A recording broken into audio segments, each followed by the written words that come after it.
And what they discovered was that we can incentivize tasks. We can incentivize simple tasks, things that have an algorithmic relationship. A and then B, you'll get C, that using an if-then reward would have a genial response, and people could make, that would provide a great deal of incentive for people to be successful. However, once they got into simply rudimentary cognitive levels, whether it be using your creativity, having a choice on how you wanted to do it, those things became a detriment. An if-then reward, the carrot, if you will, became a detriment. So why was that? Well, it turned out that there is a gap between what the science was showing and what business was doing. Money is a motivator. Don't get me wrong, money is a motivator.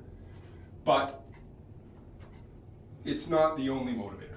And the way that it motivates is that if you're not getting paid enough, you're going to be resentful for the fact that you're trudging away at a job that doesn't bring financial reward and it doesn't bring you any sort of intrinsic reward. So, what did they look at? They looked at 3 things that really bring about the sort of motivation that people, businesses, we are all experiencing. And what are those 3 things? The first thing is autonomy. What is autonomy? Autonomy is about having freedom in the direction of our lives. What can we do? How do we have control of our lives?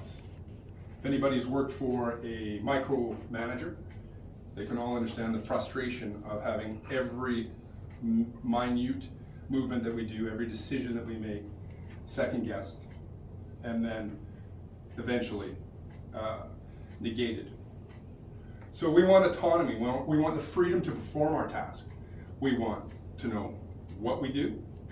We want to have the freedom to do it. We want to know when, or we want to have the freedom to do it when we would like to do it, with whom we would like to do it. I want to be on your team, right? Because I know that your return and my effort is going to be positive. I don't want to be on your team because I know that you drag your feet, and then in the end, I'll be doing all the work.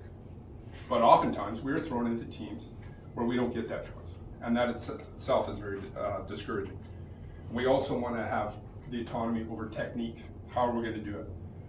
The second thing we're looking for is mastery, personal mastery. How can we get better at something that we're doing?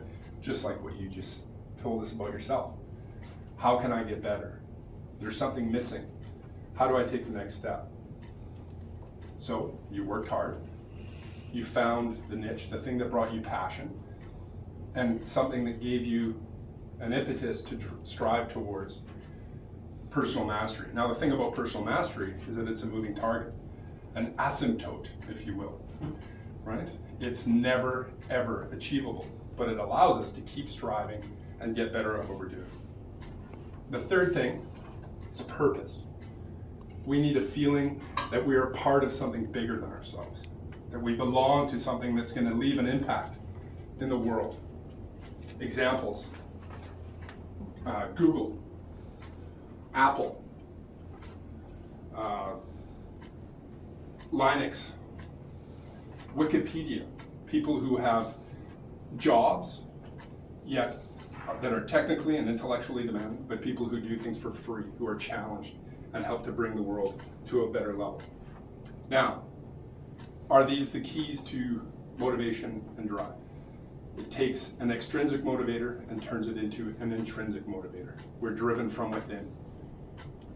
When we are in the business world, if we have bosses and leaders who have the foresight to see the potential and what can happen when we drive people intrinsically, we not only bring about a more positive work environment, we allow people to explore themselves, to grow, and have a much greater sense of fulfillment and development.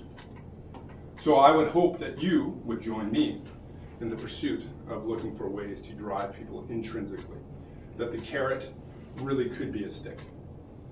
And we want people to feel motivated to do the things they would like on their own and reach forward and hopefully build a better world.